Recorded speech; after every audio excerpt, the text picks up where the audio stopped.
அல்லேலூயா.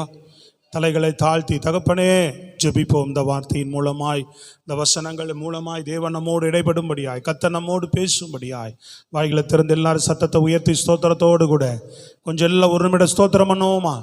சத்தத்தை உயர்த்தி ஆண்டவரை எங்களோடு பேசுங்கன்னு சொல்லி ஸ்தோத்திரம் சொல்லுவோம்.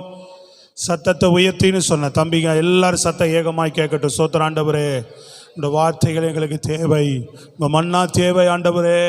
எங்களோடு பேசுவீராக, எங்களோடு இடைபடுவீராக, உடைய வசனத்துக்கு நேராக எங்கள் இருதயத்தை திருப்புவீரா, எங்கள் சிந்தையை திருப்புவீரா, எங்கள் கவனங்களை திருப்புவீரா. சிந்தைகளை சிதறடிக்கிற ஆண்டவரை, கவனங்களை திசை திருப்புகிற ஆண்டவர், இருதயத்தை கடினப்படுத்துகிற எல்லா சத்துருடைய வல்லமைகளை கடிந்து கொள்ளுகிறோம். அந்தகாரத்தின் கிரிகளை கடிந்து கொள்ளுகிறோம். கர்த்தர் எங்கள் வார்த்தைகள் ஒவ்வொன்றும் ஆண்டவரே நாங்கள் ஆண்டவரை கவனித்து கேட்டு அதன்படி நடப்பதற்கு உதவி செய்யும். பரிசுத்த ஆவியானவர் ஒவ்வொருவரை ஆளுகை செய்யும். நீர் எங்களோடு பேசுவீராக. அடியனை மறைத்து நீர் வெளிப்படும். உங்கள் நாம மாத்திரம் மகிமைப்படுவதாக. இயேசுவின் மூலம் வேண்டுகிறோம் நல்ல பிதாவே. பலமான ஒரு கரங்களை தட்டி ஆண்டவருக்கு மீண்டும் ஒரு விசை உற்சாகமாய் நாம் ஸ்தோத்திரம் செய்வோம். ஸ்தோத்திரம் ஸ்தோத்திரம். கர்த்தருடைய நாமம் மகிமைப்படுவதாக. 6ஆம் அதிகாரத்திலே பார்க்கக்கூடிய சம்பவம், தாவீது ராஜா அவன் ராஜாவான பின்பு தேவனுடைய உடன்படிக்கை பெட்டியை தன் தேசத்துக்கு கொண்டு வரும்படியாக தீர்மானம் பண்ணுகிறான். அல்லேலூயா. சீலாவில் இருந்த தேவனுடைய பெட்டி பின்பு ஏலியினுடைய நாட்களிலே அது பிடிக்கப்பட்டு, ஏலி ஆசாரியனாக இருந்தபோது அந்த உடன்படிக்கை பெட்டி பிடிக்கப்பட்டு பின்பு அது பெலிஸ்தருடைய கரங்களிலே கொண்டு போகப்பட்டு பின்பு அது இன்னொரு நபருடைய வீட்டிலே கொண்டு வந்து என்ன செய்தார்கள், அது ஆசாரிப்பு கூடாரத்தில் வைக்காமல் ஒரு மனிதனுடைய வீட்டிலே அநேக ஆண்டுகள் என்றே சொல்லலாம். அல்லேலூயா. அதை வைத்து விட்டார்கள். கிட்டத்தட்ட எப்படி பார்த்தாலும் ஒரு 70-80 ஆண்டுகளுக்கு மேலாகவே இருக்கும். உடன்படிக்கை பெட்டி அப்படி அபிதாபினுடைய வீட்டிலேயே இருந்து விட்டது. பின்பு தாவீது, சவுல் 40 ஆண்டுகள் ராஜா, சாமுவேல் காலம் போய்விட்டது. பின்பு சவுளுடைய நாட்கள் 40 ஆண்டுகள் போய்விட்டது. அதற்கு பின்புதான் என்ன செய்கிறார், இவர் வருகிறார், ராஜா தாவீது ராஜா அரசால தன்னுடைய ராஜ்யத்துக்கு வருகிறார். அவர் வந்த பின்புதான் இந்த உடன்படிக்கை பெட்டியை அவர் நினைத்து தேவனுடைய சமூகத்துக்கு நாம் எருசலேமிலே கொண்டு வந்து வைக்கலாம் என்று அவன் புதிதாக தீர்மானித்து திட்டமிட்டு அந்த உடன்படிக்கை பெட்டியை கொண்டு வருகிறான். அல்லேலூயா. அந்த உடன்படிக்கை பெட்டியை அவன் கொண்டு வரும்போது பெலிஸ்தர்கள் செய்த முறைமையின்படி அவன் செய்கிறான். பெலிஸ்தர்கள் என்ன செய்தார்கள் என்று சொன்னால், அவர்கள் அந்த பெட்டியை பிடித்து கொண்டு போன போது திருப்பி அவர்களுக்கு பெரிய தேவன் வாதை உண்டு பண்ணினார். கடுமையான தண்டனைகள் அவர்களுக்கு கொடுத்தார். ஆனால் உடன்படிக்கை பெட்டி தேவனுடைய மகிமையின் ஒரு காரியமாக இருக்கிறது. அது அந்நிய தேசத்திலே அந்நிய தெய்வங்கள் நடுவில் கொண்டு போய் வைத்ததினாலே பெலிஸ்தருடைய முழு தேசத்தையும் தேவன் மூல வியாதியினாலே வாதித்ததினால் அநேகர் அதில் செத்து போனதினாலே பயந்து தேவனுடைய பெட்டியை திரும்ப அவங்க தேசத்துக்கு அனுப்பிவிட வேண்டும் என்று அவர்கள் தீர்மானித்து பெட்டியை ஒரு புது மாட்டு வண்டியிலே ரதத்தில் செய்து அனுப்பி வைத்து விட்டார்கள். அதே பாணியை என்ன செய்கிறார், தாவீது ராஜா ஒரு மாட்டு வண்டியில ஏற்பாடு பண்ணி அதே போல உடன்படிக்கை பெட்டியை தூக்கி வைத்து கொண்டு வருகிறார். அல்லேலூயா. அப்பொழுது ஊசா என்று சொல்லக்கூடிய அபிதாபினுடைய மகன் முதல்ல உடன்படிக்கை பெட்டி எந்த வீட்டில் இருந்தால் அவனுடைய பிள்ளை அவன் தான் என்ன செய்கிறான், உடன்படிக்கை பெட்டியை பிடிக்கவே போகிறான். தவறுது. மாடு மிரளும் போது ஒரு கல்லில் போய் அது பள்ளத்தில் இறங்கும் போது மாடு மிரளுது. வண்டி ஆடும்போது உடன்படிக்கை பெட்டி சாயும் போது அவன் போய் அதை பிடிக்கிறான். அல்லேலூயா. அதனால் உடனடியாக தேவன் என்ன செய்தார், ஊசாவை அடித்தார் என்று அந்த இடத்துல செத்து போனான். இதனால தாவீது பயந்து என்ன பண்ணுகிறார், உடன்படிக்கை பெட்டியை ஐயோ நம்ம இடத்துல கொண்டு வரலாகாது என்று ஒரு பயம் அவனுக்கு வருகிறது. கொண்டு போய் உடனடியாக என்ன செய்கிறான், அருகில் இருந்த ஓபேத்-ஏதோமினுடைய வீட்டில் கொண்டு போய் அந்த உடன்படிக்கை பெட்டியை வைத்து விடுகிறான். அவன் ஒரு ஆசாரியன். Praise the Lord. அங்கே இருந்ததுனால அந்த வீட்டை தேவன் என்ன பண்ணுகிறார், அவனுக்கு உண்டான யாவற்றையும் தேவன் உடன்படிக்கை பெட்டி இருந்தனால அந்த வீட்டையும் அவனையும் கர்த்தர் அங்கே ஆசீர்வதித்தார் என்று சொல்லப்படுது. ஒருவன் அடி வாங்கி செத்து போகிறான், ஒருவன் ஆசீர்வதிக்கப்படுகிறான். அல்லேலூயா. 2 பேரும் சரியான காரியத்தை தான், தப்புன்னு செய்யல. அவனும் உடன்படிக்கை பெட்டியை பிடிக்க தான் போனான் அப்படின்னு நம்ம நினைக்கலாம். ஆனாலும் நல்லா கவனிங்க, அது சட்டம். பழைய ஏற்பாட்டு காலத்தில் தேவன் ஒரு சட்டத்தை வைத்திருந்தார். கர்த்தர் இப்படித்தான் வாழணும், இந்த முறைகளை தான் என்று சொல்லி ஒரு சட்டத்தை வைத்திருந்தார். அவர்கள் அந்த சட்டத்தை, தேவனுடைய காரியத்தை, தேவனுடைய அந்த சத்தியத்தை, தேவனுடைய வார்த்தையை மீறி நடந்தார்கள். உடன்படிக்கை பெட்டி ஆசாரியர்கள் மாத்திரம் சுமந்து வர வேண்டும் என்று தான் சொல்லியிருந்தார். அவர்கள் பண்ணிய பெலிஸ்தருடைய முறைமைகளை இவர்கள் கையாண்டது ஒரு பக்கம் தவறு. உடன்படிக்கை பெட்டியை யாரும் என்ன செய்யக்கூடாது, அவளை எளிதில் தொடக்கூடாது. ஆசாரிகள் மாத்திரம்தான் அதை சுமக்க வேண்டும். அதுவும் அது மகா பரிசுத்த ஸ்தலத்துக்குள் கொண்டு போய் வைத்து விட வேண்டும். யாரும் அதன் அருகில் போகக்கூடாது. பிரதான ஆசாரியனே வருஷத்துக்கு ஒரு முறைதான் அந்த உடன்படிக்கை பெட்டி இருக்கும் இடத்தை போய் அவனே பார்க்க வேண்டும். அல்லேலூயா. அந்த அளவுக்கு கடுமையான சட்டம் இருந்தது. கவனிக்கிறீங்களாமா? கவனிக்கிறீங்களா? கையை வைத்து சொல்லுங்க பார்ப்போம், நல்ல சத்தமா. ஆம். அப்போ வருஷத்திற்கு ஒரு முறை தான் அவனே போனான். அப்படியே அந்த அளவுக்கு தேவன் அதை ஒரு பரிசுத்தப்படுத்தி கனப்படுத்தி பழைய ஏற்பாட்டில் அப்படி வைத்திருந்தார். அதை மீறுகிறதுனாலே இப்படி எல்லாருக்கும் ஒரு துணிவு வந்துவிடும். தேவனுடைய அந்த காரியத்தை சத்தியத்தை மீறுகிறதாக மாறிவிடும். அப்படி என்று சொல்லி தான் தேவன் என்ன செய்கிறார். இதற்கு முன்பு பெலிஸ்தர்கள் உடன்படிக்கை பெட்டி கொண்டு அந்த மாட்டு வண்டியில் வச்சு அனுப்புகிறாங்க. அது யோசுவாவினுடைய வயல் நிலத்தில் இறங்கும்போது உடன்படிக்கை பெட்டி வந்தது என்று சந்தோஷப்பட்டு அவர்கள் எல்லாம் எடுத்து பலி செலுத்தி உடன்படிக்கை பெட்டி திறந்து பார்த்தார்கள். திறந்து பார்த்த அத்தனை பேரை அந்த இடத்துல ஊராரை 50,000 பேரை ஆண்டவர் அடித்தார் என்று சொல்லப்படுகிறது. அப்போ சத்தியத்தை மீறும்போது, உடன்படிக்கை மீறும்போது, தேவனுடைய வார்த்தையை மீறும்போது தண்டிக்கப்படுகிறார்கள். ஒருவன் தண்டிக்கப்படுகிறான். அல்லேலூயா. சத்தியத்துக்குட்பட்டு பயந்து அப்புறம் பிறகு தாவீது ஒழுங்கா செய்கிறார்.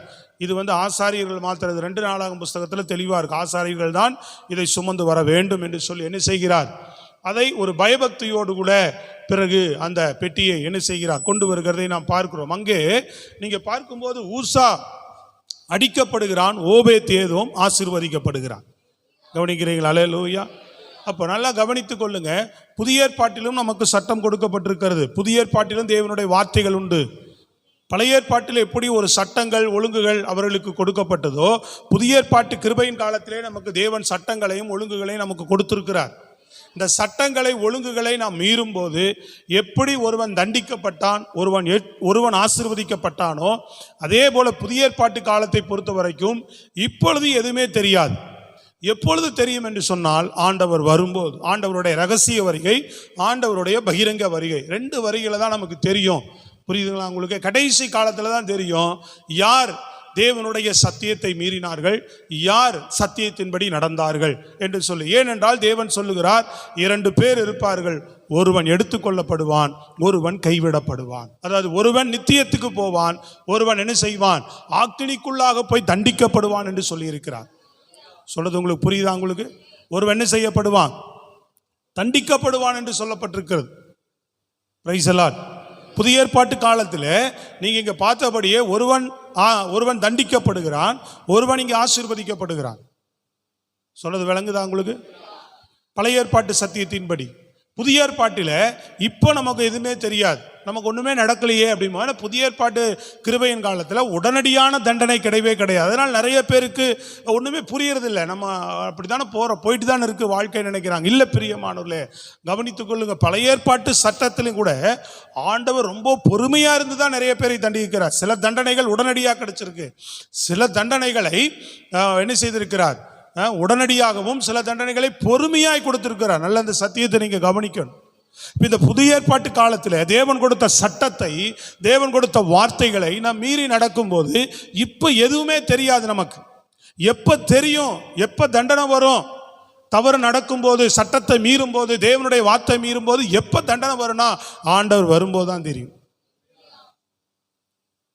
அப்ப எப்போ நம்ம நன்மை செய்திருக்கிறோம், தேவனுக்காக வாழ்ந்திருக்கிறோம், கர்த்தருக்காக பிரயாசப்படுகிறோம், உண்மையா இருக்கிறோம், இந்த உலகம் நம்மளை அங்கீகரிக்கல, நீதியை ஏற்றுக்கொள்ளல, இயேசுவையே யாரும் ஏற்றுக்கொள்ளல. சத்தமே வரமாட்டேங்குது. சத்தமா ஒரு அல்லேலூயா ஆமென் சொல்லுங்க. இயேசுவையே யாரும் ஏற்றுக்கொள்ளல. நீதியாய் வாழ்கிற யாரையும் இந்த பூமி என்ன செய்யாது, இந்த உலகம் என்ன செய்யாது, ஏற்றுக்கொள்ளாது. கிறிஸ்துவுக்குள்ள சபைக்குள்ள தான் அதை அறிந்து கொள்ளணும். நம்ம இவர்கள் தேவனை பின்பற்றுகிறார்கள், கிறிஸ்துவை பின்பற்றுகிறார்கள், நீதியாய் நடக்கிறார்கள் என்று சொல்லி நாம் அவர்களை கனப்படுத்த வேண்டும், அவர்களை உற்சாகப்படுத்த வேண்டும். அவர்களுக்குரிய மரியாதையை, கனத்தை நாம் தர முடியும். உலகம் அதெல்லாம் ஏற்றுக்கொள்ளாது. சொல்றது விளங்குதுங்களா? அப்போ எங்க தெரியும் இதனுடைய பலன்? எங்கே நம்ம நீதியாய் வாழ்வது, சட்டத்தின்படி வாழ்றோம், வார்த்தையின்படி வாழ்றோம், கிறிஸ்துவுக்குள்ள வாழ்கிறோம் என்கிற முடிவு எப்ப தெரியும்னா ஆண்டவர் வரும்போது தெரியும். அதனால திருச்சபையானது நம்ம ரொம்ப கவனமா விழித்துக் கொள்ளணும். அதனாலதான் ஆண்டவர் சொல்லுகிறார், நீங்கள் விழித்திருங்க, கவனமா இருங்க, ஆயத்தமா இருங்கன்னு சொல்லுகிறார். அப்ப ஆண்டவர் வரும்போது இதே சம்பவம் நடக்கும். ஒருவன் என்ன செய்ய முடியும் சொல்லுங்க? இருக்கிற ஒரு கூட்டத்தார் என்ன செய்ய முடியும்? ஒருவர் ஏற்றுக்கொள்ளப்படுவாங்க, ஒருவர் தண்டனைக்கு நேராக நடத்தப்படுவாங்க என்றார். அப்ப நாம எதை நம்ம விரும்புகிறோம்? ஓபேதேதோமை போல நம்ம ஒரு ஆசீர்வதிக்கப்பட்ட பிள்ளைகளாக, தேவனால் ஏற்றுக்கொள்ளப்பட்ட பிள்ளைகளாக, தேவனால் அங்கீகரிக்கப்பட்ட பிள்ளையாக, தேவன் வரும்போது எடுத்துக்கொள்ளக்கூடிய பிள்ளைகளாக நாம் காணப்பட வேண்டும். அப்போ அதற்கு இந்த பூமியில தேவன் நம்ம என்ன செய்ய வேண்டும்? அவருடைய சட்டங்களை, அவருடைய வார்த்தைகளை, அவர் சொல்லுகிற காரியங்களை கவனமாய் கை கொண்டு நடக்க வேண்டும். மத்தேயு புஸ்தகத்தில் நம்ம வாசிக்கிறோம் இல்லைங்களா? முதல் பகுதி ஒரு 3 காரியங்கள் மத்தேயு புஸ்தகத்தில் தேவன் இரண்டு கூட்டமாக பிரிக்கிறதை நாம் பார்க்கிறோம். இங்கே எப்படி ஒருவன் தண்டிக்கப்பட்டு ஒருவன் ஏற்றுக்கொள்ளப்பட்டானோ, அதே போல பல புதிய ஏற்பாட்டில் தேவன் ரொம்ப விளக்கமாக கடைசி நாட்களில் ஆண்டவர், நல்லா கவனிங்க, இயேசு கிறிஸ்து இந்த உலகத்தில் வந்து தேவன் பிறந்தவர், எதற்காக பிறந்தேன் என்பதை அவர் சீஷர்களுக்கு மிக முக்கியமாக என்ன செய்தார்? தெளிவுபடுத்தினார். பின்பு நான் என்ன செய்ய போகிறேன், உங்களுக்காக மரிக்க போகிறேன் என்பதை திட்டம் தெளிவுமாக வெளிப்படுத்தினார். அதே போல நான் உயிர் தெழுவேன் என்பதையும் வெளிப்படுத்தினார். அதே போல கடைசி காலத்தில் நான் வருவேன், வரும்போது என்னெல்லாம் சம்பவிக்கும், என்னவெல்லாம் வருகைக்கு முன்பு நடக்கும், நான் வரும்போது என்ன நடக்கும் என்பதையும் தேவன் திட்டமாக தெளிவுமாக எல்லாவற்றையும் நமக்கு இந்த வேத புத்தகத்தில், மத்தேயு புஸ்தகத்தில், சுவிசேஷ புஸ்தகங்களிலே இயேசு எல்லாவற்றையும் நமக்கு வெளிப்படுத்தி கொடுத்திருக்கிறார். சத்தம் ஆமென் அல்லேலூயா சொல்லுங்க பாப்பா. எல்லாம் முழு பலத்தோடு சத்தம். கர்த்தர் நாம மகிமைப்படட்டும். அல்லேலூயா. மத்தேயு புஸ்தகம் 24ஆம் அதிகாரம் 37 44 வரை உள்ள வசனத்தை வாசிங்க பார்ப்போம். நோவாவின் காலத்தில் எப்படி நடந்ததோ அப்படியே மனுஷகுமாரன் வரும் காலத்திலும் நடக்கும். எப்படி எனில், ஜலப்பிரளயத்துக்கு முன்னான காலத்திலே நோவா பேழைக்குள் பிரவேசிக்கும் நாள் வரைக்கும் ஜனங்கள் புசித்தும் குடித்தும் பெண் கொண்டும் பெண் கொடுத்தும் ஜலப்பிரளயம் வந்து அனைவரையும் வாரிக்கொண்டு போகும் மட்டும் உணராதிருந்தார்கள். அப்படியே மனுஷகுமாரன் வரும் காலத்திலும் நடக்கும். அப்பொழுது 2 பேர் வயலில் இருப்பார்கள், ஒருவன் ஏற்றுக்கொள்ளப்படுவான், ஒருவன் கைவிடப்படுவான். 2 ஸ்திரீகள் எந்திரம் அரைத்து கொண்டிருப்பார்கள், ஒருத்தி ஏற்றுக்கொள்ளப்படுவாள், ஒருத்தி கைவிடப்படுவாள். உங்கள் ஆண்டவர் இன்ன நாளிகையில் வருவார் என்று நீங்கள் அறியாதிருக்கிறபடியினால் விழித்திருங்கள். திருடன் இன்ன ஜாமத்தில் வருவான் என்று வீட்டெஜமான் அறிந்திருந்தானால் அவன் விழித்திருந்து தன் வீட்டை கண்ணமிட ஒட்டான் என்று அறிவீர்கள். நீங்கள் நினையாத நாளிகையிலே மனுஷகுமாரன் வருவார். ஆதலால் நீங்கள் என்ன செய்யுங்க? ஆயத்தமாயிருங்கள் என்று சொல்லுகிறார். சத்தமா நல்ல கைகளை வைத்து சொல்லு. தெளிவாய் வசனம் எழுதப்பட்டு விட்டாய், எழுதி கொடுத்துட்டார் ஆண்டவர், சொல்லிட்டு போயிட்டார். 2 பேர்ல ஒருவர் என்ன செய்யப்படுவாங்க? எடுத்துக்கொள்ளப்படுவார். எந்திரம் அரைத்து கொண்டிருக்கிற 2 பேர் ஒருவர் எடுத்துக்கொள்ளப்படுவார், ஒருவர் கைவிடப்படுவார்கள். உறங்கி கொண்டிருக்கிறதுல ஒருவர் எடுத்துக்கொள்ளப்படுவார், ஒருவர் கைவிடப்படுவார். வயல் நிலத்தில் இருக்கிறவர் ஒருவர் எடுத்துக்கொள்ளப்படுவார், ஒருவர் கைவிடப்படுவார் என்று சொல்லப்பட்டிருக்கிறது. சொல்றது புரியுதுங்களா? ஹலோ, கைகளை உயர்த்தி. இது ஆண்டவருடைய ரகசிய வருகையின் காலத்தில் நடக்கக்கூடிய சம்பவம். யார் எடுத்துக்கொள்ளப்படுவா? சட்டத்தின்படி நடக்கிறவர்கள், தேவனுடைய வார்த்தையின்படி நடக்கிறவர்கள். அல்லேலூயா. யார் கைவிடப்படுவார் ஆண்டவர் சொல்லுகிறார் பாருங்க. ஏன் கைவிடப்படுகிற நிலை வருகிறது என்று இதே வேத பகுதியில் சொல்லுகிறார். முதல் குறிப்பில் நான் சொல்லுகிறேன், கவனித்து வாசிங்க. 39 சொல்றார் பாருங்க. 39வது வசனம். ஜலப்பிரளயம் வந்து அனைவரையும் வாரிக்கொண்டு ஜலப்பிரயாரம் வந்து அனைவரையும் வாரிக்கொண்டு போகும் மட்டும் உணராதிருந்தார்கள் சொல்லுகிறார். சத்தமா சொல்லுங்க பாப்போம். நோவா காலத்தில் ஜனங்கள் என்ன செய்தார்களா? சத்தமா சொல்லணும், என்ன செய்தார்களா? உணர்வில்லாமல் இருந்தார்கள் என்று சொல்லப்படுகிறது. அப்படியே என்ன செய்யப்படும்? மனுஷகுமாரன் பாருங்க, அப்படியே என்ன செய்யப்படும்? மனுஷகுமாரன் வருங்காலத்திலும் நடக்கும்னு சொல்றார். உணர்வில்லாத இருதயம். இன்றைக்கு உணர்வு என்பதே கடைசி காலத்தில் நல்லா கவனிக்கிறோம், முற்றிலுமாக அற்றுப்போன நிலையை நாம் பார்க்கிறோம். உணர்வு, நல்ல உணர்வுகளே இல்லை. தேவனை அறிகிற அறிவு உணர்வு இல்லை, தேவனுக்கு பயப்படுகிற உணர்வு இல்லை. தேவனை பற்றி ஐயோ, தேவனுடைய சொல்லப்பட்ட காரியங்களை, நமக்கு போதிக்கப்பட்ட காரியங்களை, நமக்கு உபதேசிக்கப்பட்ட காரியங்களை கை கொண்டு நடக்க வேண்டும் என்கிற உணர்வில்லை. பாவம் செய்கிறோமே, நாம் தேவனுடைய பிள்ளையா இருக்கிறோமே, மீறுகிறோமே என்கிற உணர்வு இன்றைக்கு அற்று போயிருக்கிறது. ஜெபிக்கவில்லை என்ற உணர்வு அற்று போயிருக்கிறது. நான் தேவனுடைய பிள்ளை, இதை சிந்திக்கலாமா என்ற உணர்வு இல்லை. தேவனுடைய பிள்ளை, நான் இதை பார்க்கலாமா பார்க்க கூடாதா என்ற உணர்வு இல்லை. அல்லேலூயா. சொல்றது புரியுதுங்களா உங்களுக்கு? தேவ பயம் இல்லை. அப்ப உணர்வு இல்லைன்னா என்ன சொல்லுகிறார்? மனுஷகுமாரன் வரும்போது உணர்வில்லாமல் வாழ்ந்தவர்களை என்ன செய்வார்? ஆண்டவர் கைவிடப்படுவார்கள். கைவிடப்படுகிறது என்னது? அந்த ஊசாவை போல தண்டிக்கப்படுவார்கள், ஆக்கினிக்குள்ளாக தண்டிக்கப்படுவார்கள் கைவிடப்பட்டவர்கள். அப்போ உணர்வோடு கூட வாழ்கிறவர்கள், ஐயோ நான் கர்த்தருடைய பிள்ளை, இயேசு என்னுடைய மெய் தெய்வம், அவர் வரப்போகிறார், அவருக்கு நான் ஆயத்தமா இருக்க வேண்டும் என்கிற ஒரு விழிப்போடு கூட, ஒரு ஜாக்கிரதையோடு கூட நாம் ஒவ்வொரு காரியங்களையும் நீங்கள் உணர்ந்து நடப்பீர்கள் என்று சொன்னால் நீங்கள் ஆசீர்வதிக்கப்பட்ட பிள்ளைகளாக இருப்பீர்கள். ஆண்டவர் வரும்போது கைவிடப்பட்ட பிள்ளைகளாக இல்ல, ஆண்டவர் வரும்போது எடுத்துக்கொள்ளப்படுகிற பிள்ளைகளாக நீங்க காணப்படுவீங்க. நல்ல ஜீவனோடு கைகளை தட்டி சொல்லு. ஸ்தோத்திரம். அல்லேலூயா. இன்னைக்கெல்லாம் பார்க்கிறோம் வாலிப பிள்ளைகளுடைய காரியங்கள் மிகவும் மோசமா இருக்கிறது பிரியமானவர்கள், மிகவும் மோசமா இருக்கு, வேதனைக்குள்ளாக இருக்கிறது. அல்லேலூயா. எல்லாம் அந்த ஃபாரின் கல்ச்சர் போல இன்னைக்கு என்ன செய்யறாங்க? இன்னைக்கு எல்லாம் சர்வ சாதாரணமான பாவங்கள் எக்கச்சக்கமா பெருகி இருக்கு. சபைக்குள்ளது காணப்படுகிறது நிறைய பேரிடத்துல. பயமே இன்றைக்கு இல்லை. காதல் விவகாரங்கள், தீய பழக்க வழக்கங்கள், தவறான நடவடிக்கைகள் சர்வ சாதாரணமாக செய்கிறாங்க. உடைகள் சரியில்லை. தேவன் சொல்லுகிறார் உடைகள் எப்படி அணிய வேண்டும்? ஆண்களை போல உடைகள் அணிய வேண்டாம்னு சொல்லுகிறார். என்ன சொல்றோம்? ஜீன்ஸ் பேண்ட்டை தூக்கி பசங்களை முக்கா பேண்ட் போட்டு வந்தா போட வேணான்ற. இன்னைக்கு பொம்பளை பிள்ளைங்க முக்கா பேண்ட் போட்டு கிழிச்சிட்டு பேண்ட்டை போட்டு சுத்திக்கிட்டு இருக்கு. ஆமா, கண்டக்கால் வரைக்கும் என்ன செய்யுதுங்க? இன்னும் டவுசர் எல்லாம் போட்டுட்டு சுத்துறாங்க. மணியனை போட்டுக்கிட்டு தெருவில் வீட்டுக்குள்ள இருக்கும்போது உள்ளறையில் இரவு நேரத்தில் உடுக்கக்கூடிய ஆடைகள்லாம் வெளியில போட்டு சுத்துதுங்க. இன்னைக்கு நிறைய அருவருப்பான காட்சிகள். உடைகள்ல ஒழுக்கம் இல்லை, நடவடிக்கைகள்ல ஒழுக்கம் இல்லை, உணர்வுள்ள தேவனை பற்றி சிந்திப்பதில்லை, நினைப்பதில்லை. எப்படியும் பேசலாம், எப்படியும் வாழலாம், எப்படி நடந்து கொள்ளலாம்.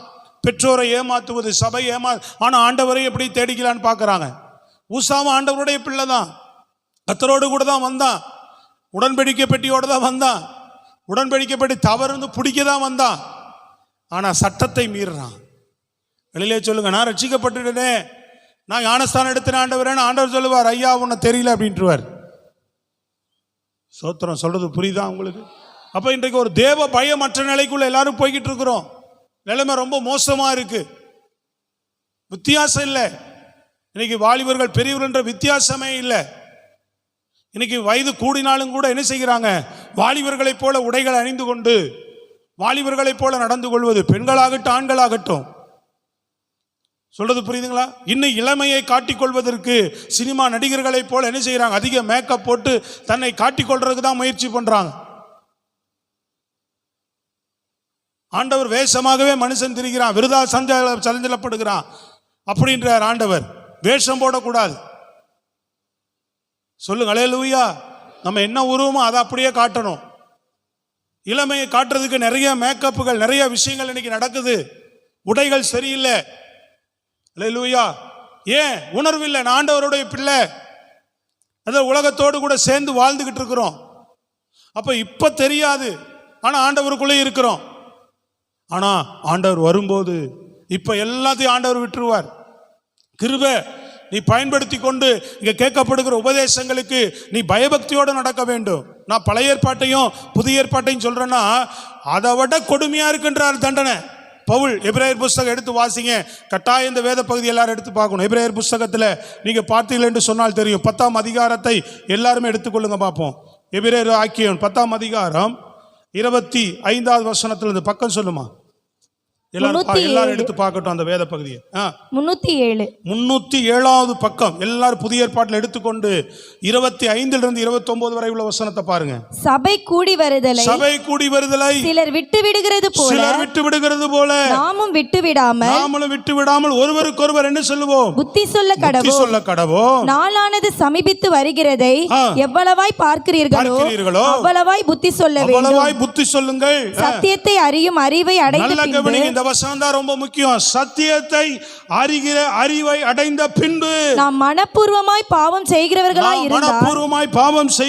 இருந்தால் பாவங்களின் நிமித்தம் செலுத்தத்தக்க வேறொரு பலி இனி இல்ல. நல்லா கவனிங்க. சத்தியத்தை அறிகிற அறிவை அடைந்த பின்பு நாம் மனப்பூர்வமாய் பாவம் செய்தால் வேறொரு பலி இல்லை. ஏன்னா இயேசு முதலே நமக்கு பலி ஆயிட்டார். அடுத்தது வாசிக்கிறார் பாரு, சொல்றாரு பாருங்க, நியாய தீர்ப்பு வரும் என்று பயத்தோடு. நல்லா கவனிங்க. திருச்சபையே, இன்னைக்கு செய்தி நமக்கு தான், உலகத்துக்கு அல்ல. இன்னைக்கு கர்த்தர் நம்மோடு தான் பேசி கொண்டிருக்கிறார், சொல்லுகிறார். இதை சபைக்கு தான் எழுதுகிறார் அவர். நியாய தீர்ப்பு வரும் என்று பயத்தோடு எதிர்பார்க்குதலும், பயத்தோடு எதிர்பார்த்துட்டு இருக்கணும். அதான் உணர்வுள்ள இருதயம். நியாய தீர்ப்பு நாள் வரப்போகிறது. தேவனுடைய கோபாக்கினினால் வரப்போகிறது. தேவனுடைய தண்டனையினால் தான் நீ வரப்போகிறது. கிருபையின் நாள் முடிய போகிறது, இரக்கத்தினால் முடிய போகிறது, அன்பின் நாட்கள் முடிய போகிறது, தண்டனையின் நாட்கள் சீக்கிரம் வரும் என்று சொல்லி இருக்கிறார். எத்தனை பேர் என்னை கவனிக்கிறீங்களா? இங்க விளங்குதா இல்லையா உங்களுக்கு? தண்டனையின் நாள் வரப்போகிறது என்று. எப்படி வாழணும்? நீங்க பயத்தோடு கூட வாழணும்னு சொல்லுகிறார் வசனம். நான் சொல்லுகிறது வார்த்தைகள். இது கர்த்தர் எழுதி கொடுத்த பொக்கிஷமான சத்திய உபதேசங்கள். நீ இது ஏற்க மறுத்தால் ஆண்டவர் வரும்போது உன்னை மறுப்பார். அல்லேலூயா.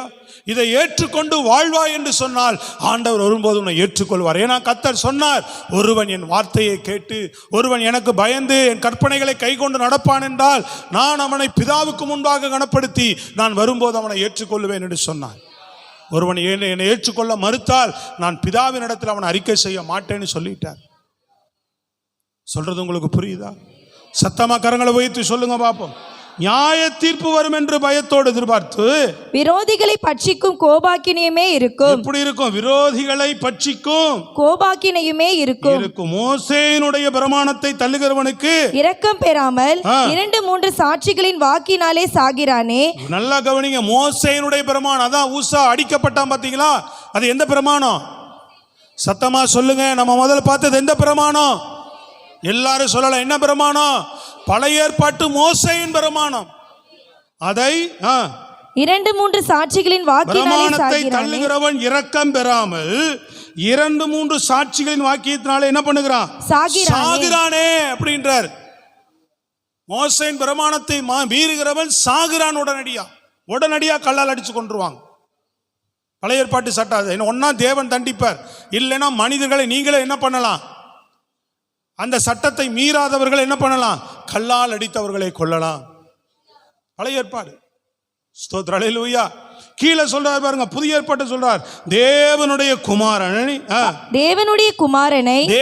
குமாரனை காலின் கீழ் மிதித்து தன்னை பரிசுத்தம் செய்த உடன்படிக்கையின் செய்தவருடைய உடன்படிக்கையின் இரத்தத்தை அசுத்தம் என்று எண்ணி கிருபையின் ஆவியை நிந்திக்கிறவன் எவ்வளவு கொடிதான ஆக்கினைக்கு பாத்திரவானாய் இருப்பான். எவ்வளவு கொடிதான ஆக்கினி சொல்லுகிறார்.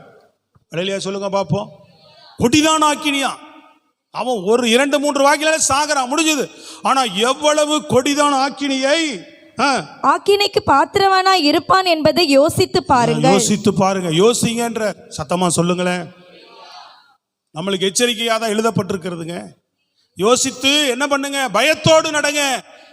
நியாய தீர்ப்பு நாள் வரப்போகிறது என்பதை கவனித்து பயத்தோடு நட. சபையே, கைகளை உயர்த்தி சத்தமா ஒரு அல்லேலூயா சொல்லுங்க. பிரைஸ் காட், அல்லேலூயா. இன்றைக்கு விழித்துக் கொள்ளுங்க, ஆயத்தமாய் இருங்க. உணர்வுள்ள இருதயத்தோடு நாம் காணப்படுவோம். உணர்வற்ற நிலையோடு கூட நாம் வாழ்வோம் என்று சொன்னால், தேவ பயம் அற்றவர்களாய் நாம் இஷ்டத்திற்கு வாழ்வோம் என்று சொன்னால், தேவன் வரும்போது கிருபையின் ஆவியை நிந்திக்கிறவன், இயேசுனுடைய உடன்படிக்கையின் ரத்தத்தை காலில், அதாவது மீண்டும் ரத்தத்தை எடுத்து அந்த ரத்தத்தை காலில் மிதிக்கிற ரத்தத்தில் சொல்ல, அதாவது அசட்டை பண்றவன், மிதிச்சுட்டு போறவன். அல்லேலூயா. பண்டிகளுக்கு முன்பாக உங்கள் முத்துக்களை போடாதிருங்கள். அது என்ன செய்யும்? அது மிதித்துட்டு உங்களை பீறி போட்டுருன்னு சொன்னார்ல, அது போல அது தள்ளி போட்டு போவான். கர்த்தருடைய வார்த்தை மிதிச்சுட்டு போயிட்டே இருப்பாங்க சில பேர். சொல்றது எத்தனை பேர் புரியுது? சத்தமா சொல்லுங்க. அல்லேலூயா. இந்த வசனத்தை கேட்கும் போது எத்தனை பேர் உணர்வடைகிறீங்க? ஐயோ, ஆண்டவர் வரப்போகிறார், அப்ப நான் எப்படி வாழணும், எப்படி இந்த பூமியில இருக்கணும்? இன்னைக்கு ஓடிட்டே இருக்கலாம் பிரியமானவர்களே. உலகத்துக்குள்ள எப்படி வேணா வாழ்ந்து கொண்டே இருக்கலாம். நமக்கு தோணுது, எனக்கு இதை என் நிலைமை இதுங்க, என் சூழ்நிலை இது, காரணம் இது. நீ வாழ்வதற்கு தேவனுடைய சட்டத்துக்குள்ளாக வர வேண்டும். தேவனுடைய சத்தியத்துக்குள்ளாக என்ன செய்யணும்? வந்தே ஆகணும். இந்த பூமியில வாழ்றதுக்கு நம்ம என்ன பண்றோம்? அரசாங்க சட்டம் போடுது, ரேஷன் கார்டு இருக்கணும், அப்புறம் என்ன இருக்கணும்? ஓட் ஐடி இருக்கணும், அப்புறம் என்ன இருக்கணும்? ஆதார் கார்டு இருக்கணும். சோத்திரம் சொல்லுங்க பார்ப்போம். இதெல்லாம் நீ வச்சிருக்கணும். கவர்மெண்ட்ல உன்னுடைய ப்ரூஃப்ஸ் இருக்கணும்.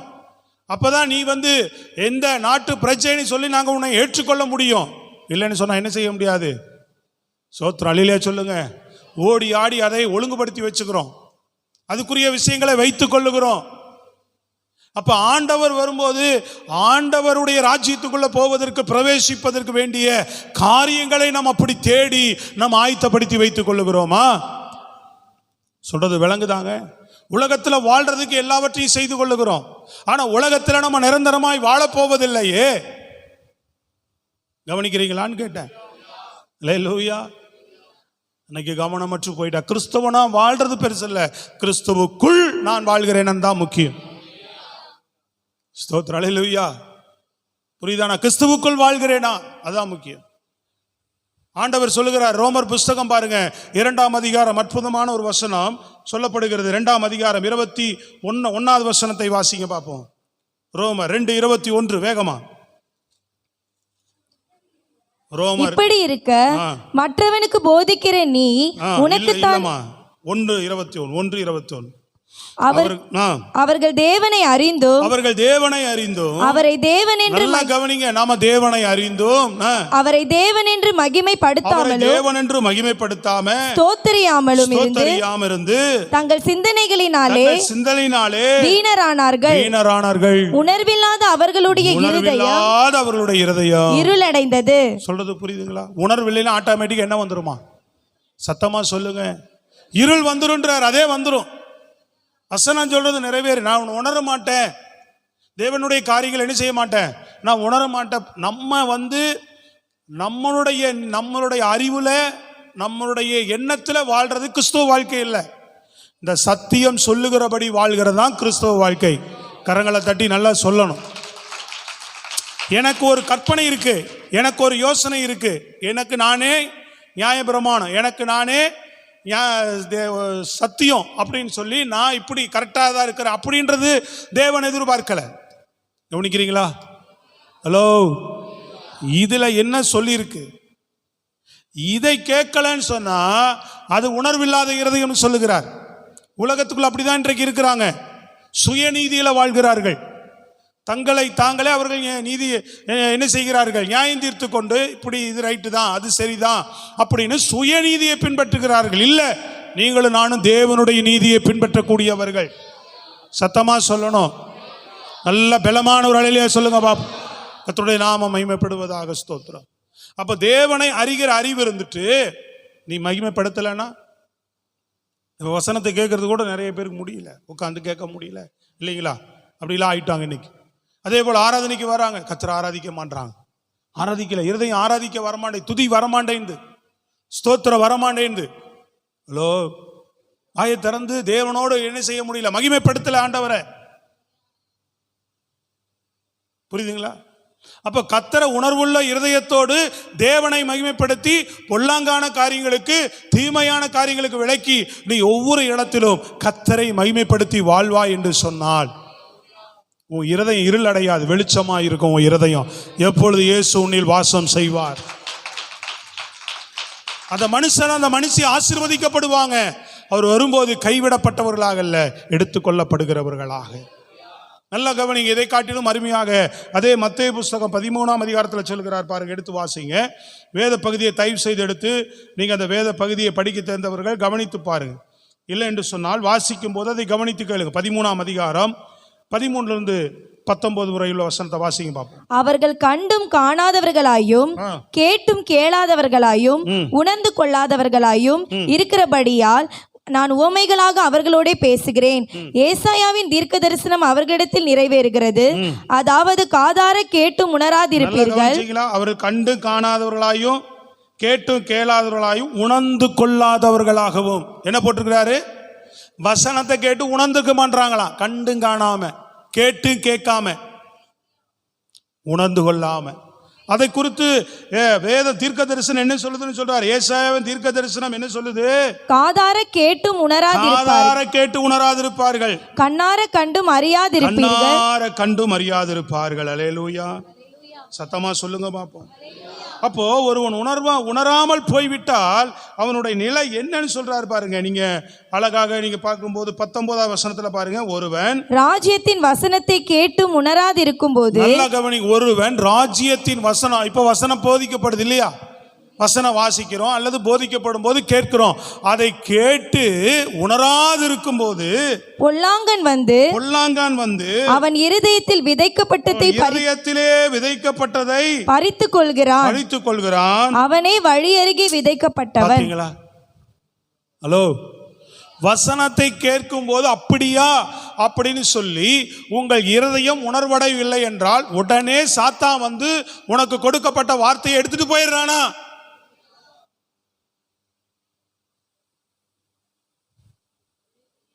சத்தமா சொல்லுங்க பாப்போம். இதில் நீங்கள் தெரிஞ்சுக்கலாம், எவ்வளோ பேர் தொடர்ந்து வெளியில் போய் பாவம் செய்கிறாங்களே, சபையில் உட்காந்துக்கிட்டு வெளியே போய் தப்பு பண்ணுறாங்களே, பாவம் பண்ணுறாங்களேன்னா அவங்க என்ன தீர்மானிக்கிறாங்களோ அதுலேயே வாழ்கிறாங்க, எப்படி நினைக்கிறாங்களோ அதுலேயே இருக்கிறாங்க. இங்கே சொல்லப்படுகிற வசனங்களை, கொடுக்கப்படுகிற வார்த்தைகளை அவர்கள் உணராதபடினாலே, தேவ சத்தம் தேவ வார்த்தை என்று உணராதபடினாலே உடனடியாக என்ன பண்ணிடுறானா? பொல்லாங்க பிசாசு வந்து உடனே வார்த்தை எடுத்துடுறானா. புரியுதாங்க? ஹலோ சொல்லுங்க. வார்த்தை வல்லமை உள்ளதுங்க. வார்த்தை இருவரும் கருக்குள்ள பட்டயங்க. வார்த்தை வெறுமையா திரும்பாதுன்னு சொல்லியிருக்கிறாருங்க.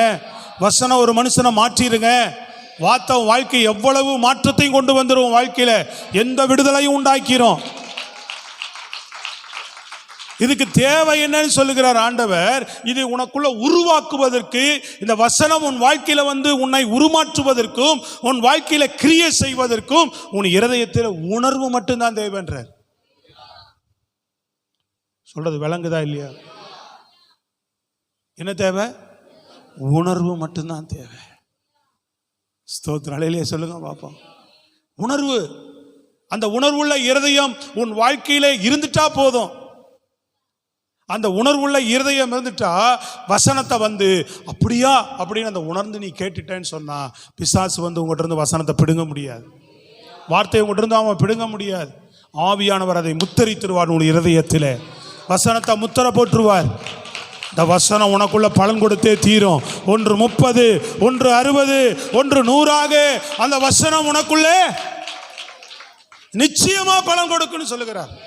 அதைத்தான் கீழ் வசனத்தில் வாசிக்கிற 23 நல்ல நிலத்தில் விதைக்கப்பட்டவனோ வசனத்தை கேட்கிறவனும், வசனத்தை பாருங்க, வசனத்தை கேட்கிறவனும் உணர்கிறவனுமாய் இருந்து, வசனத்தை கேட்கிறவனும் மாத்திரமா இல்ல, அவன் என்ன செய்கிறான்? உணர்கிறவனுமாய் இருந்து 100ஆகவும் 60ஆகவும் 30ஆகவும் பலன் தருகிறான். அல்லேலூயா. கைகளை தட்டி நல்ல கர்த்தருக்கு மகிமை செலுத்து. கர்த்தருக்கு பயந்துட்டே இருப்பாங்க, பொல்லாங்குக்கு விளங்குவாங்க, தீமைக்கு விளங்குவாங்க. இருள் உள்ளுக்குள்ள வராது. தேவனை அறிந்தவர்கள் தேவனை மகிமைப்படுத்தி வாழ்ந்தா, தேவனுக்கு பயந்து வாழ்ந்தா இருள் உனக்குள்ள வரவே முடியாது. ஸ்தோத்திரம். அல்லேலூயா. நீ அது அப்படி வாழாத பட்சத்தில் தான் சாத்தான் உள்ள வரான், இருள் உள்ள வருது. முதல்ல வசனத்தை வந்து எடுத்து போட்டுறான். யூதாஸ் எவ்வளவு உணரவே இல்லை பார்த்தீங்களா? வசனம் கொடுத்துக்கிட்டே இருக்கிறார் ஆண்டவர். அவன் என்ன சொன்னாலும் என்ன பண்ண மாட்டான்? உணரவே இல்லை. வசனத்தை எடுத்து போட்டு அவன் உள்ள வந்துட்டான். நீ வசனத்துக்கு உணர்ந்தா தேவன் உள்ள வந்து உனக்கு வசனத்துக்கு பலன் கொடுக்க செய்கிறாராம். கைகளை தட்டி நல்ல ஜீவனோடு சொல்லணும். இதான் சத்தியம். புரியுதாங்க? புரியுதா உங்களுக்கு? அப்ப உணர்ந்து நீங்க வாழுங்க. நோவா காலத்தில் பிரியமானவர்களே, நீங்க உணர்ந்து வாழாததுனால, ஸ்தோத்திரம். தம்பி நீ முன்னாடி வா, இப்படி வா தம்பி, இப்படி வா, முன்னாடி வா. நீங்க உணர்ந்து வாழாததுனால எப்படி வர? ரைட். உணர்ந்து வாழாததுனால பாருங்க, ஸ்தோத்திரம். தேவனுடைய வசனங்களை வார்த்தைகளை கேட்டு அந்த நோவா காலத்தில் உணர்ந்து வாழாததுனால எல்லாத்தையும் ஆண்டவர் வாரிக்கிட்டு போயிட்டாராம்.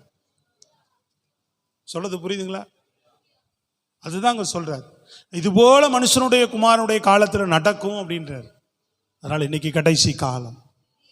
இன்னைக்கு வசனத்தை கேட்ட எத்தனை பேர் இல்லை ஐயோ நான் இதில் செட்டில் ஆயிட்டேனே, இது இப்படி பிக்கப் ஆயிட்டேனே, சில பழக்கங்கள் அடிமை ஆயிட்டேனே, என் காதலனுக்கு வாக்கு கொடுத்துட்டனே, நிறைய அப்படி இருக்குது. என் காதலிக்கு வாக்கு கொடுத்துட்டனே, கர்த்தரோடு ஞானஸ்தானம் பண்ணும்போது கொடுத்த வாக்கு என்னாச்சு? நீ அவரோடு பண்ண உடன்படிக்கை என்னாச்சு?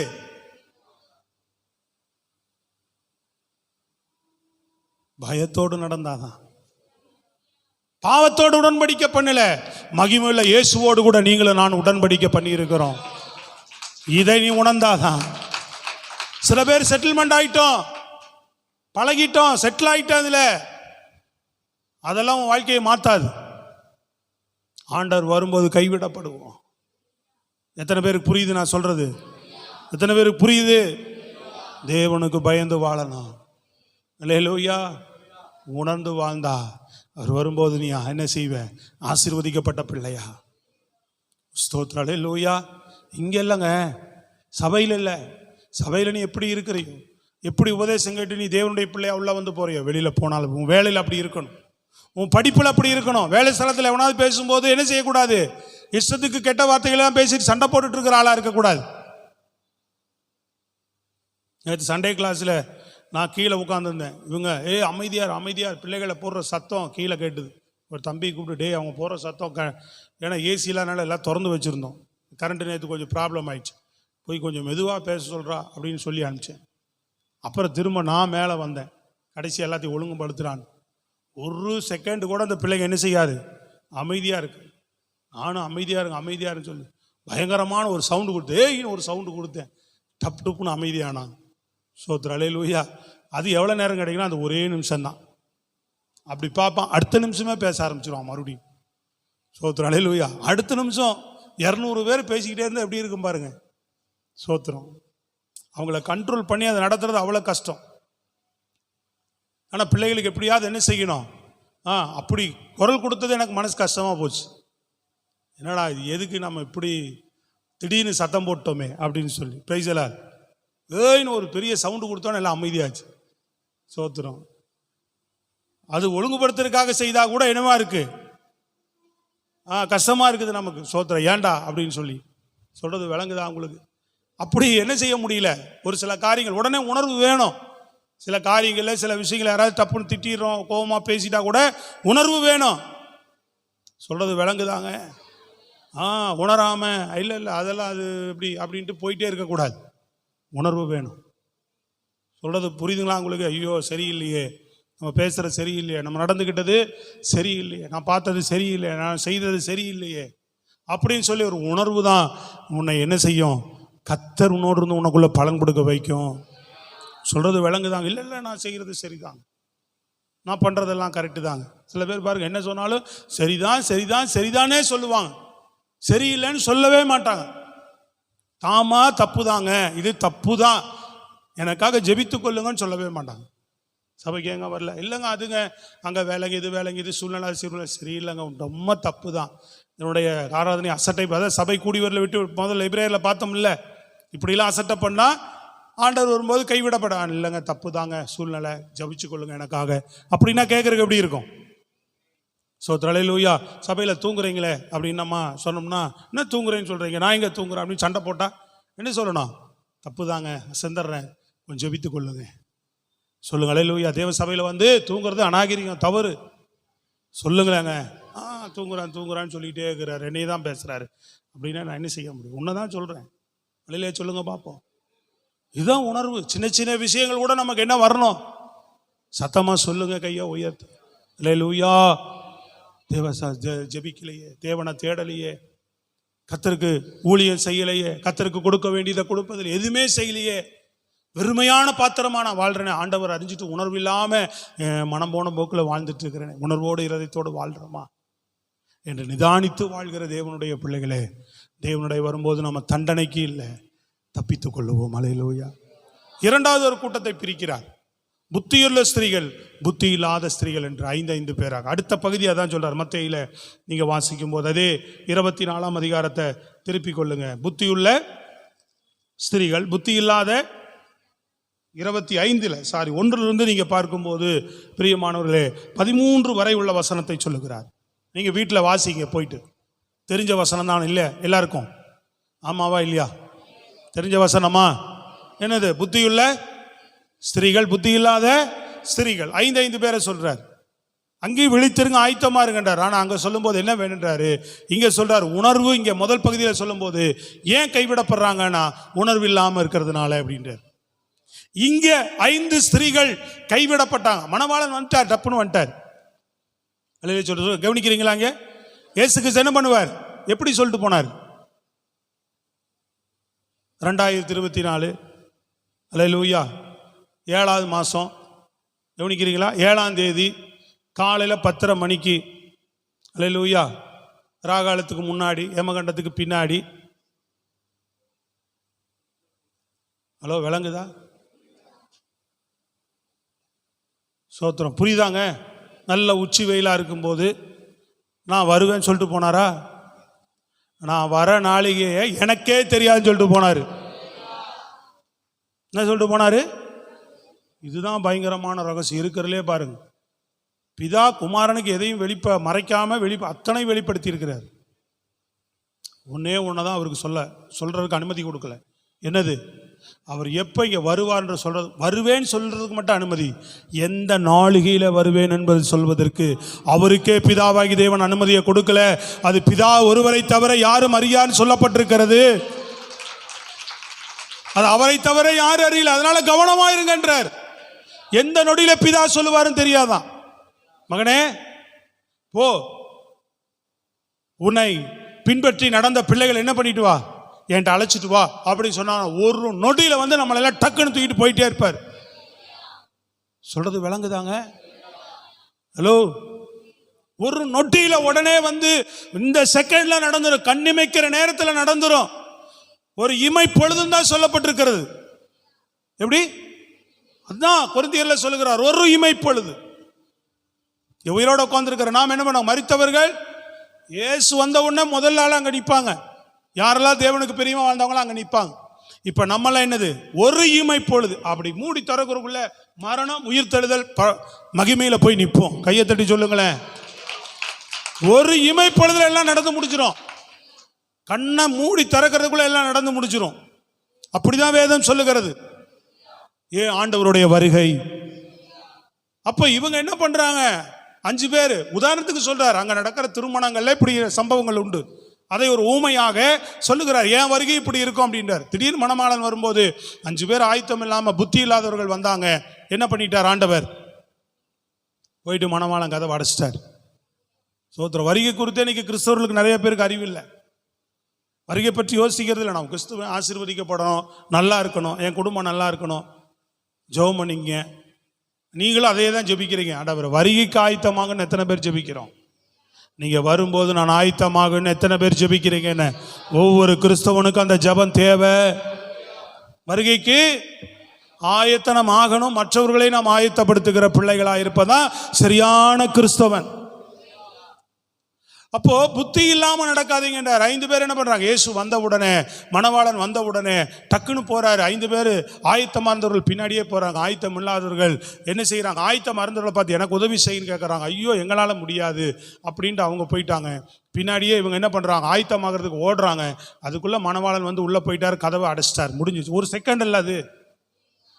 அப்ப இன்னைக்கு உனக்கு ரட்சிப்பு கொடுத்தாச்சு, உனக்கு வேண்டிய கிருபைகள் கொடுத்தாச்சு, சபைகள் கொடுத்தாச்சு, வேத புத்தகத்தை கர்த்தர் கையில கொடுத்துட்டாரு, உனக்கு ஜெபாபிஷேகத்தை கொடுத்துட்டார், தேவனை அறிந்து கொள்ளக்கூடிய அறிவை வெளிச்சத்தை உனக்கு கொடுத்துட்டார். அப்ப நீ என்ன பண்ணணும்? இந்த தேவனை அறிந்து கொண்ட அந்த புத்தி அறிவை வைத்து புத்தியாய் நீ என்ன பண்ணணும்? தேவனுக்குள்ளாக நீ ஒரு நாள் ஆயத்தமாகிட்டே இருக்கணும். வரும்போது நான் ஆயத்தமாக்கிறேங்க, அது நடக்காது. எப்படி ஆகிட்டே இருக்கணும்? ஒவ்வொரு நாளும் புத்தியாக நடந்து உலக காரியங்களுக்குள்ளாக கரைபடாதபடி, பாவத்துக்குள்ளாக கரைபடாதபடி தேவனுடைய காரியங்களில ஒவ்வொரு நாளும் நீ ஆயத்தமாயிட்டே வரணும். புத்தியாய் நடந்து தேவனுடைய காரியங்களில் விவேகமாய் நடந்து. உலக காரியங்கள் எவ்வளவு விவேகமா நடந்துக்கிறோம், எவ்வளவு அறிவா நடந்துக்கிறோம், எவ்வளவு புத்தியா நடந்து உலக காரியங்களை, வீடுகளை சம்பாதிக்கிறோம், பொருள்களை. நிறைய பேர் பாருங்க, சம்பாதிச்சு சொத்து பணம் வீடு வாசல் எல்லாம் சேர்த்து அவன் செட்டில் ஆகிறதுக்குள்ள அவனுக்கு வயசாகிடும் இல்லையா? 60 வயசு 70 வயசை தொற்றுவார். அப்புறம் என்ன பண்ணணும்? என் பிள்ளைகளுக்கு அடுத்தவனுக்கு இல்லை. சில பேர் என்ன பண்ணுறாங்க, பிள்ளைகளை இப்போவே எனக்கு எழுதி கொடுத்து அடித்து அவனை சாகடிக்கிறான். டிவியில் நியூஸ் வருது. அப்போ எந்த அளவுக்கு உணர்வற்ற உலகம் பாருங்க. ஹலோ, சொத்தை எழுதி வை, இப்போவே பிள்ளை அடிக்கிறான், கொடூரமாக பிள்ளை தாக்குறான். சிறு வயதுலேருந்து எப்படி வளர்த்துருப்பாங்க அவங்க. பெத்த தகப்பன் மனம் இல்லை அவனுக்கு பணம் பெருசு. ஒரு தகப்பன்னு பார்க்காம அவரை கை நீட்டி அடிச்சதில் அவர் செத்தே போயிட்டார். எவ்வளோ கொடுமையான உலகத்துக்குள்ளே நீங்கள் நானும் வாழ்கிறோம். சொல்கிறது விளங்குதாங்க? கையை உயர்த்தி நல்ல சத்தமாக சொல்லுங்க பாப்பா. அப்போ புத்தி இல்லாமல் அந்த நேரத்தில் வந்து ஐயோ நான் ஆயத்தமாகாமல் போயிட்டேனேன்னு சொல்லாதபடி புத்தி என்ன தெரியுங்களா, இப்போவே நீ விவேகமாக ஆண்டவருக்குள்ளே வளர்ந்துக்கிட்டே வருவது. சீராய் உன்னை ஆயத்தப்படுத்திக்கிட்டு ஆண்டவர் இயேசு வரப்போகிறார். நான் ஞானமாக இருக்கணும், புத்தியாக விவரம். எப்படி இருக்கிறோம்? ஒரு வேலைக்கு போனாதான், இதை ஒழுங்காக செஞ்சாதான், இப்போ இதில் கவனமாக எடுத்தால், காசு ஒழுங்காக எடுத்து வச்சாதான் வாடகை கொடுக்க முடியும். ஐயோ இதில் இப்படி இருந்தால் அதெல்லாம் நல்லது, செய்யுங்க, தப்பில்லை. ஆனால் அதை விட சொல்லுங்க, இந்த உலக காரியத்துக்கு இவ்வளோ அறிவாக நடந்துக்கிற நாம், அதான் ஆண்டவர் சொல்கிறார், அநித்தியமான உலகத்தில் இருக்கிறவன் என்ன பண்ணுறான், புத்தியாக நடந்துக்கிட்டான். ஒருத்தன் வேலைக்காரன் என்ன பண்ணுறான், சரியான கணக்கு வழக்கு உபயோகிக்காதனால எஜமான் வந்து உன் வேலையை விட்டு தூக்க போகிறேன்னு சொன்ன உடனே எல்லாரையும் கூப்பிட்றான். கடன்காரங்களை அவங்கள வா, ஓனர்கிட்ட எவ்வளோ கடன் வாங்கின, 50 20 எழுது, நீ எவ்வளோ வாங்கின 100 50 எழுது. இப்படி எழுதி எல்லாத்தையும் என்ன செய்யறான், ஆண்டவர் சொல்றார், எவ்வளோ புத்தியாக நடக்கிறான் பத்தியா. அவன் உலகத்தான் புத்தியாக நடக்கிறான். ஆனால் வெளிச்சத்தின் பிள்ளைகள், பிரபஞ்சத்தின் பிள்ளைகள் புத்தியாக நடக்கிறாங்க. ஆனால் தேவனுடைய பிள்ளைகள் புத்தியாக நடக்கிறது இல்லையே அப்படின்ற. விவேகமாக நடங்க, உலக பொருள்களால் நண்பர்களை சம்பாதிங்க அப்படின்ற. கரங்களை உயர்த்தி சத்தமாக சொல்லுங்க, விவேகமாய் நடக்கிறது. தாவீதை பாருங்க, புத்தியாய் நடந்தான் இருக்கும். யோசேப்பை பாருங்க, புத்தியாய் நடந்தான் இருக்கும். சொல்றது விளங்குதாங்க? எங்க போனாலும் நம்ம என்ன செய்யணும், உலக புத்தி அறிவில்லை, தேவன் தருகிற அந்த புத்தி ஞானத்தையும் அவர் நமக்கு புதுசாக தந்திருக்கிறார். தேவனுடைய பிள்ளைகளாய் நம்ம அதை அவரை தேடுகிற புத்தி, அவரை அறிகிற புத்தியை பார்த்து வான்னு கூப்பிடு அப்படின்றார் நீதிமொழிகள்ல. சொல்றது விளங்குதாங்க? எத்தனை பேருக்கு புரியுது? இன்னைக்கு புத்தியற்றவர்களை போல, மதியற்றவர்களை போல, புத்தி தெளிந்துன்னு இருக்கு பார்த்தீங்களா இளையகுமாரன். ஹலோ, மதியற்றவர்களை புத்தியற்றவர்கள் எப்படி இருப்பாங்க? மதியற்றவர்கள் என்ன பண்ணாலும் அவங்களுக்கு ஒன்றும் தெரியாது, ரோட்டில் படுத்தாலும் தெரியாது, என்ன பண்ணாலும் அவங்க ஒரு மாதிரியாக நடந்துக்குவாங்க. புத்தியற்றவர்கள் திடீர்னு புத்தி வாங்கிட்டா என்ன பண்ணுவாங்க, என்ன செய்யறேனே தெரியாமல் அவங்க செஞ்சுட்டு இருப்பாங்க. அப்படி அல்ல, புத்தியற்றவர்களை போல நான் யாரோ ரட்சிக்கப்பட்டனா என்னமோ ஆண்டவர் பிள்ளை அப்படின்ற மாதிரி ஒரு உலகத்துக்குள்ள புத்தியற்ற பிள்ளைகளை போல வாழாதபடி இல்லை. சொல்லுங்களே லூயா. புத்தியோடு தேவனுடைய பிள்ளை நான் ஆயத்தமாயிட்டே இருக்கணும். எத்தனை பேர் எடுத்துக்கொள்ளப்படணும்னு விரும்புறீங்க? வேதம் தெளிவாக சொல்லிருச்சு, குமாரனுடைய ரத்தத்தை காலின் கீழ் மிதிக்கிறவன், பரிசுத்தாவின் கிருபையை என்ன செய்கிறவன், அசுத்தம் என்று எண்ணுகிறவன் எவ்வளவு கொடிய ஆக்கினிக்கு பாத்திரனாயிருப்பான் என்று எண்ணிக்கொள்ளுங்க. யோசித்து பாருங்கன்றார். கொஞ்சம் யோசித்து பாரு, நிலைமை ரொம்ப மோசமா இருக்கும் பண்றார். ஹலோ, மூன்றாவதாக ஒரு காரியத்தை சொல்லுகிறார் பாருங்க ஆண்டவர். மூன்றாவதாக ஒரு கூட்டத்தை பிரிக்கிறார். இங்கே முதல்ல ஒன்றா பிரிக்கிறார். 2 பேர்ல ஒருத்தர் எடுத்துக்கொள்ளப்படுவான்றார். 2வது 10 பேர்ல 5 பேர் எடுத்துக்கொள்ளப்படுவாங்கன்றார். இதெல்லாமே ரகசிய வருகை உட்பட்டது. இது முதல் பகுதி ஆண்டவருடைய முதல் ரகசிய வருகை. இது 2வது புத்தியுள்ள கனிகளை குறித்து சொல்லப்படுகிறது. உபத்திரவு காலத்தில் வருகை 2வது ரகசிய வருகை. இது எத்தனை பேருக்கு வழங்குற நான் சொல்றது? உபத்திரவ காலம் 7 வருஷம் உபத்திரவ காலத்தில் வரும் 2ஆம் ரகசிய வருகை. 3வது கடைசி பகிரங்க வருகை, நியாய தீர்ப்பின் நாள். அதுல ஆண்டவர் சொல்றாரு பாருங்க, எடுத்து வாசிங்க. நான் இந்த பகுதியை சொல்லி நாம் ஜெபிப்போம், ஆண்டவருடைய கரத்தில் ஒப்பு கொடுப்போம். கர்த்தர் நமக்கு உதவி செய்வார். 26 31 வாசிங்க பார்ப்போம். 26 மத்தேயு 26 31. அப்பொழுது இயேசு அவர்களை நோக்கி, மேய்ப்பனை வெட்டுவேன், மந்தையின் ஆடுகள் சிதறு 25 31. அன்றியும் மனுஷகுமாரன் தமது மகிமை பொருந்தினவராய் சகல பரிசுத்த தூதரோடு கூட வரும்போது தமது மகிமையுள்ள சிங்காசனத்தின் மேல் வீற்றிருப்பார். கவனிங்க, அங்க நல்ல வசனத்தை நல்லா கூர்ந்து பார்க்கணும். நம்ம வசனத்தை படிக்கும் போது கூட கவனிக்கிறது இல்லை, வாசிக்கும் போது கூட அப்படியே போயிடுறாங்க. நல்ல வசனத்தை பாருங்க, எல்லாரும் வாசிக்கலாம் அந்த வசனத்தை. அன்றியும் எல்லாரும் வாசிங்க. என்ன அன்றியும் மனுஷகுமாரன், எல்லாரும் வாசிங்க. அன்றியும் மனுஷகுமாரன் தமது மகிமை ம் ம் வீற்றிருப்பார். அலையில சொல்லுங்க பாப்போம். கடைசி வெள்ளை சிங்காசனம் நியாய தீர்ப்பு இது. சோத்திரம். அப்ப என்ன பண்ணுவாராம்? வாசிங்க பாப்போம். அப்பொழுது சகல ஜனங்களும் அவருக்கு முன்பாக, அப்போதான் சகல ஜனங்களை முன்னாடி கொண்டு வந்து நிறுத்துவார். சகல ஜனங்களும். அப்போ வந்து ஒருத்தர் எடுத்துக்கொள்ளப்படுவான், ஒருத்தர் கைவிடப்படுவான். இல்ல விளங்குச்சா? எத்தனை பேருக்கு விளங்குதுன்னு தெரியல. சோத்திரம். Praise the Lord. அப்போ ஒருத்தர் 5 பேர் எடுத்துக்கொள்ளப்படுவாங்க, 5 பேர் கைவிடப்படுவாங்க. அது முதல் பகுதி. இரண்டாவது சகல ஜனங்களும் அவருக்கு முன்பாக வந்து நிற்பார்கள். வாசிங்க. சேர்க்கப்படுவார்கள். மேய்ப்பனானவன் செம்மறியாடுகளையும் வெள்ளாடுகளையும் வெவ்வேறாக பிரிக்கிறது போல அவர்களை அவர் பிரித்து செம்மறியாடுகளை தமது வலது பக்கத்திலும் செம்மறியாடுகளை தமது வலது பக்கத்திலும் வெள்ளாடுகளை தமது இடது பக்கத்திலும் நிறுத்துவார். வெள்ளாடுகளை தமது இடது பக்கத்தில் நிறுத்துவார். அப்பொழுது ராஜா தமது வலது பக்கத்தில் நிற்பவர்களை பார்த்து, வலது பக்கத்திலே நிற்கிறவர்களை பார்த்து, வலது பக்கத்தில் எதை நிறுத்துறாரு?